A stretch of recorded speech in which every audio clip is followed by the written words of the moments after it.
కి పెట్టుబడిదారులకు ఇచ్చేయాలని చెప్పేసి ప్రభుత్వం ఈరోజు చూస్తూ ఉంది.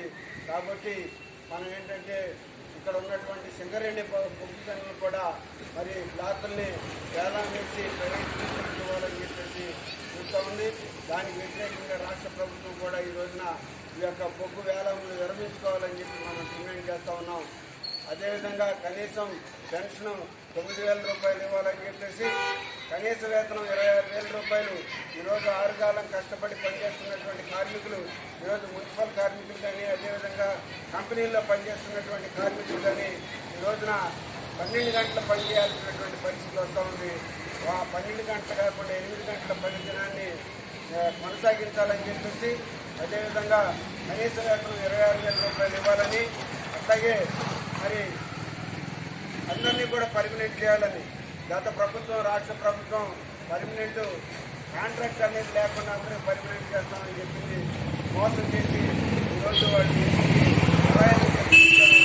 వచ్చినటువంటి కాంగ్రెస్ ప్రభుత్వం అయినా సరే కార్మికులందరినీ కూడా పర్మినెంట్ చేసే దిశగా ఏంటంటే ఆలోచన చేయాలని చెప్పేసి, ఏవైతే కార్మిక ప్రజా వ్యతిరేక విధానాలు ఉన్నాయో కేంద్ర ప్రభుత్వానికి వ్యతిరేకంగా ఈ రోజున బ్లాక్ డే నిర్వహిస్తూ ఉన్నాం. ఈ రోజున బాల్పల్లి మండలాఫీస్ దగ్గర ఈ యొక్క నిరసన కార్యక్రమాన్ని సిఐటి ఆధ్వర్యంలో నిర్వహిస్తున్నాం.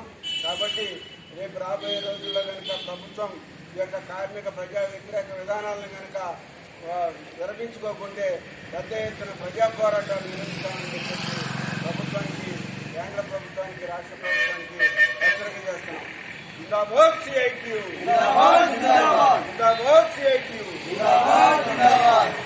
అందరికీ కనీస వేతనం 26,000, అందరికీ కనీస వేతనం 26,000, అందరికీ కనీస వేతనం 26,000. సమాన పనికి సమాన వేతనం, సమాన పనికి సమాన వేతనం. ఆపాలే ప్రైవేటైజేషన్ ని, పెట్టుబడులను ఉపసంహరించుకోవడం ఆపాలి, ఆపాలి. ప్రభుత్వ రంగ సంస్థల పెట్టుబడుల ఉపసంహరణ ఆపాలి, ఆపాలి. కార్మికులందరినీ పర్మినెంట్ చేయాలి, కార్మికులందరినీ పర్మినెంట్ చేయాలి. కనీస వేతనం 26,000.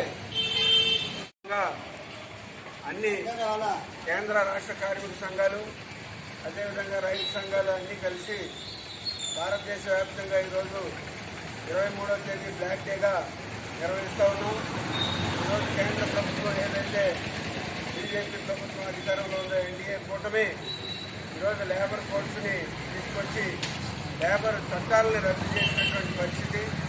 దానివల్ల ఏంటంటే కార్మిక లోకానికి, కార్మికులందరూ కూడా బానిసలుగా పెట్టుబడిదారులకి ఊడిగం చేయాల్సిన పరిస్థితిని ఈ యొక్క కేంద్ర ప్రభుత్వం తీసుకొచ్చింది. దానికి వ్యతిరేకంగా అదేవిధంగా ఏవైతే వ్యవసాయ చట్టాలు వచ్చినాయో ఆ చట్టాలను రద్దు చేసినప్పటికీ రాబోయే రోజుల్లో కూడా భవిష్యత్తులో అనేక రైతు వ్యతిరేక విధానాలను కూడా అవలంబించడానికి కోసం ప్రభుత్వం ప్రయత్నం చేస్తూ ఉంది. కాబట్టి దేశవ్యాప్తంగా ఈరోజు కార్మిక వ్యతిరేక దినోత్సవంగా బ్లాక్ డేగా మనం ఈరోజు నిర్వహించుకుంటూ ఉన్నాం. ప్రైవేటైజేషన్ ఆపాలి, కనీస వేతనం 26,000, కనీస వేతనం 26,000. అందరినీ పర్మినెంట్, అందరినీ పర్మినెంట్, కార్మికులందరినీ పర్మినెంట్.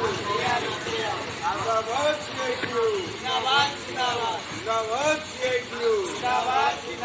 మున్సిపల్ కార్మికులందరినీ పర్మినెంట్, జిందాబాద్ సిఐటియు.